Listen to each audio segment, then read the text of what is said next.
അപ്പൊ കുട്ടികളോട് എങ്ങനത്തെ ആറ്റിറ്റ്യൂഡ് എടുക്കണം എന്നാണ് പ്രദീപേട്ടൻ പറയുന്നത് ശരിക്കും being A parent? Being A parent ഞാൻ കണ്ടിട്ടുള്ള ഏറ്റവും നല്ല പാരന്റ് എൻ്റെ അച്ഛനാണ്. എൻ്റെ ഏറ്റവും നല്ല സുഹൃത്തും എൻ്റെ അച്ഛനായിരുന്നു. കുട്ടികൾ ഏറ്റവും നല്ല സുഹൃത്തുക്കളാകണം. ഓക്കെ, അപ്പൊ എങ്ങനെ ഒരു പാരന്റിങ് ആയിരിക്കണം കുഞ്ഞുനാൾ മുതലേ നമ്മൾ ചെയ്യേണ്ടത്? തെറ്റ് കണ്ടാൽ ശിക്ഷിക്കും അച്ഛനും അമ്മയും. അപ്പൊ ഒരു ഭയം ഉള്ളിലേക്ക് കുട്ടികൾക്ക് വരും, അപ്പൊ ഒരു അകൽച്ച വരും. ഇത് നാച്ചുറൽ ആയിട്ട് വരുന്ന ഒരു സാധനമാണ്. ഞാൻ ഡിസഗ്രി. അതൊരു തെറ്റായ, അത് അപക്വമായ ഒരു ചിന്തയാണ് അനിയെ പറഞ്ഞത്.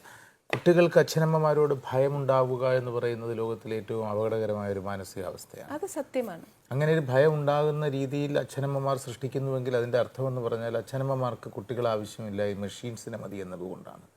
ലോകത്തിൽ 1,68,000 സീബ്രകളുണ്ട്, വരയൻ കുതിരകൾ. സീബ്ര അതിൻ്റെ എല്ലാം വരകൾ പക്ഷേ ഒരുപോലെയാണ് അല്ലേ? അല്ല. There are no two zebras in the world with identical designs. ദൂരക്കാഴ്ചയിലെല്ലാം ഒരുപോലെ ഇരിക്കും, പക്ഷേ ഒരേപോലെ വരകളുള്ള 2 സീബ്രകൾ പോലും ഈ ഭൂമിയിലില്ല. നിങ്ങളുടെ കുട്ടികളെ നിങ്ങൾ ജനറലൈസ് ചെയ്യുന്നിടത്താണ് പ്രശ്നം. നിങ്ങൾക്ക് ഡോക്ടർമാരാക്കണം, എഞ്ചിനീയർമാരാക്കണം. നിങ്ങൾക്ക് അവരാക്കാൻ തോന്നാത്തിടത്താണ് കുട്ടികൾക്ക് ഭയം ഉണ്ടാകുന്നത്. Be yourself and everything else will follow. അവരിലൊരു കുട്ടിയുണ്ട്, അവരിലൊരു മുതിർന്നവനുണ്ട്, അവരിൽ ഒരു സീബ്ര ലൈനുണ്ട്. അത് തിരിച്ചറിയാൻ ടോർച്ച് അയച്ചു കൊടുക്കുക എന്ന് മാത്രമേ അധ്യാപകനായാലും വിദ്യാഭ്യാസത്തിനായാലും ചെയ്യാനുള്ളൂ.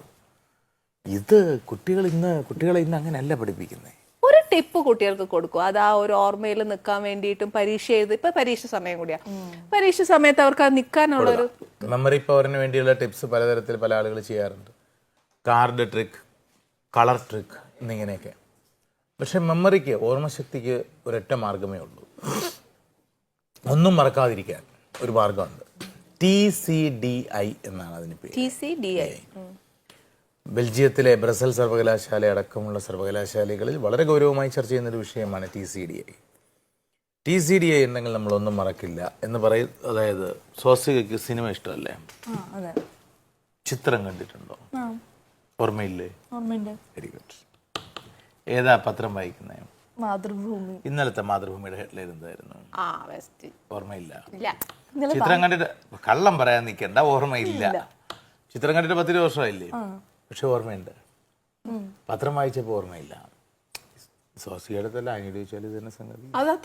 അതെങ്ങനെ എന്തുകൊണ്ടെന്ന് ചോദിച്ചാൽ നമുക്കൊന്ന് റീവൈൻഡ് ചെയ്ത് നോക്കിയാൽ, ചിത്രം കണ്ടപ്പോൾ, സിനിമ കണ്ടപ്പോൾ നമ്മൾ തമാശ വന്നപ്പോൾ അടുത്തിരുന്ന ആളിൻ്റെ തൊടയിലേക്ക് അടിച്ച് ചിരിച്ചു. സങ്കടം വന്നപ്പോൾ എന്നെ കൊല്ലാതിരിക്കാൻ പറ്റുമെന്ന് ലാലേട്ടൻ ചോദിച്ചപ്പോൾ കർച്ചീഫ് എടുത്ത് കണ്ടു അടച്ചു. പ്രണയരംഗങ്ങൾ വന്നപ്പോൾ നമുക്കും വരും ഒരു സമയം എന്നൊക്കെ മനസ്സിൽ വിചാരിച്ചു. ടെൻഷൻ വന്നപ്പോൾ നമ്മൾ we are sitting on the chair, മോളിൽ കയറിയിരുന്നു, പറയുന്ന തലയിലിട്ട് അടിച്ചപ്പോഴാണ് താഴ്ന്നിരുന്നത്. That means we are not watching the movie, we are creating an involvement with the movie. പത്രം വായിച്ചോ പിന്നെ പത്രം എന്നുള്ള രീതിയിലായി. കുറച്ചുകൂടെ സിമ്പിളായി പറഞ്ഞാൽ, എൻ്റെ അമ്മ എൻ്റെ 5ാമത്തെ വയസ്സിൽ മരിച്ചുപോയി എന്ന് വയ്ക്കുക. എനിക്കിപ്പോൾ 90 വയസ്സായി എന്ന് വെക്കുക. എനിക്ക് 29 കഴിഞ്ഞ് 30 ആകുന്നേ ഉള്ളൂ എന്നൊക്കെ നിങ്ങൾക്ക് അറിയാം. പക്ഷേ അപ്പോൾ 90 വയസ്സാണെങ്കിൽ അപ്പോൾ അമ്മയെ കണ്ടിട്ട് ഞാൻ 85 വർഷമായി, ഞാൻ അമ്മയുടെ പേര് മറക്കുമോ? നിങ്ങളാണെങ്കിൽ മറക്കുമോ? ഇല്ല. പക്ഷെ ഇന്നലത്തെ പത്രത്തിൽ വായിച്ച ചിലിയൻ ലീഡർ മിഷേല ബാഷേലിൻ്റെ പേര് നമ്മൾ ഇന്ന് മറക്കും. കാരണം നമ്മൾ ആദ്യത്തേത് അമ്മ, സിനിമ, ഇതൊക്കെ നമ്മളൊരു IE അഥവാ ഇൻവോൾവ്ഡ് ഇമോഷനായി സ്വീകരിക്കുന്നു. മറ്റേത് നമ്മളൊരു SI അഥവാ സൂപ്പർഫിഷ്യൽ ഇൻഫർമേഷനായി സ്വീകരിക്കുന്നു. ഇൻവോൾവ്ഡ് ഇമോഷൻസ് ഒരിക്കലും നമ്മൾ മറക്കില്ല. സൂപ്പർഫിഷ്യലായി സ്വീകരിക്കുന്ന ഇൻഫർമേഷൻ മറക്കും. ഓർമ്മിക്കുവാൻ ഒരൊറ്റ മാർഗമേ ഉള്ളൂ. ഈ കുട്ടികൾ, പരീക്ഷയ്ക്ക് തയ്യാറെടുക്കുന്ന കുട്ടികളോട് പഠിക്കുന്നത്, വായിക്കുന്നത്, കേൾക്കുന്നത്, പറയുന്നത് എല്ലാം സമ്പൂർണവും നിരന്തരവും ആത്മാർപ്പണത്തോടു കൂടിയുള്ളതുമായ ലയനത്തോടു കൂടി ചെയ്താൽ മറക്കില്ല. അത് മാത്രമേ ഉള്ളൂ ഓർമ്മിക്കുവാനുള്ള മാർഗം. Total and continuous dedicated involvement. ഞാൻ ഈ ഓർമ്മശക്തി പരീക്ഷയ്ക്ക് വേണ്ടിയുള്ള കുട്ടികൾക്ക് ഇതിൻ്റെ കാശ് പിന്നെ വീട്ടിൽ എത്തിച്ചാൽ മതി. ഒരു കാര്യം ചെയ്യുക, ഇന്ന് വൈകുന്നേരം നിങ്ങളൊരു കാർഡ് എടുക്കുക, ഒരു പോസ്റ്റ് കാർഡിൻ്റെ, കല്യാണ കാർഡിൻ്റെ വലിപ്പത്തിലുള്ള ഒരു കാർഡ് എടുക്കുക. 5 ഫോർമുലകൾ അല്ലെങ്കിൽ 5 വ്യത്യസ്തങ്ങളായ വിഷയങ്ങൾ, ഫിസിക്സിൽ നിന്നൊന്ന്, കെമിസ്ട്രിയിൽ നിന്ന്, അങ്ങനെ 5 വിഷയങ്ങളിൽ നിന്ന് 5 കാര്യങ്ങൾ എഴുതുക. സ്റ്റഡി ടേബിളിൽ വായിക്കുന്ന മേശപ്പുറത്ത്, പഠിക്കുന്ന മേശപ്പുറത്ത് ഇടുക. കിടന്നുറങ്ങുക. നാളെ രാത്രി ഇതേ സമയത്ത് അതെടുക്കുക, കീറിക്കളയുക. നിങ്ങൾ ഒരിക്കലും അത് മറക്കില്ല. ഇന്ന് ഞാൻ പോയിട്ട് മോനെ കൊണ്ട് ചെയ്യിച്ചു നോക്കാം. അതിന് എന്തുകൊണ്ടാണെന്ന് ചോദിക്കും. കുറച്ച് കാര്യങ്ങളുണ്ട്. ഇന്ന് രാത്രി എഴുതിയിട്ടിട്ട് കിടന്നുറങ്ങണം. നാളെ രാവിലെ ഉറക്കണീട്ടിട്ട് പല്ല് തയ്ക്കുന്ന ശീലമൊക്കെ ഉള്ളവർ പല്ല് തയ്ക്കാൻ പോകുമ്പോൾ മേശപ്പുറം മുന്നിലൂടെ അല്ലേ പോകുന്നത്. അപ്പോൾ നമ്മുടെ കാർഡ് അതെടുക്കുക, പറയാൻ ശ്രദ്ധിക്കുക, എടുക്കുക. എങ്ങനെ ഒരു ഫിലിം മാഗസിൻ എടുത്ത് കവർ നോക്കിയിട്ട് താഴെ ഇടുന്ന ആ ലാഘവത്തോടെ കെയർലെസ് ആയി അതെടുക്കുക, അവിടെ ഇടുക, പോവുക. തിരിച്ച് ടോയ്ലറ്റിൽ നിന്ന് തിരിച്ച് അങ്ങോട്ട് പോകുമ്പോൾ അമ്മ കാപ്പി എടുത്തു, കാർഡ്. ദാറ്റ് മീൻസ് അന്ന് രാത്രി വരെ എപ്പോഴെല്ലാം അവൻ ആ മേശയെ കടന്നു പോകുന്നു അപ്പോഴെല്ലാം അലസമായി അലക്ഷ്യമായി ഒരു ഗൗരവവുമില്ലാതെ ആ കാർഡ് മറിച്ച് നോക്കിയിട്ട് ഉപേക്ഷിക്കുക.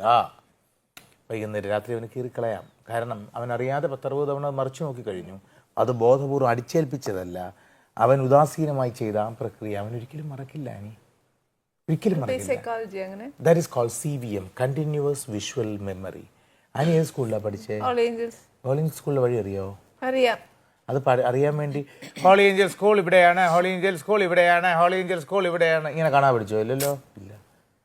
ആഴ്ചയിൽ 5 ദിവസം രാവിലെയും വൈകുന്നേരവും കാണുന്നു അല്ലേ? അപ്പോൾ ഒരു ദിവസത്തിൻ്റെ 60 തവണ കാണുന്നവ മറക്കൂ. That is continuous visual memory. പക്ഷെ അതൊക്കെ ടിപ്സും ട്രിക്കുകളുമാണ്. അത് ഒരുപാട് ടിപ്പുണ്ട്. അതിലൊരു ടിപ്പാണ് ഈ പറഞ്ഞത്. പക്ഷെ ഇതിനേക്കാൾ പ്രധാനപ്പെട്ടത് ഞാൻ ആദ്യം പറഞ്ഞതാണ്.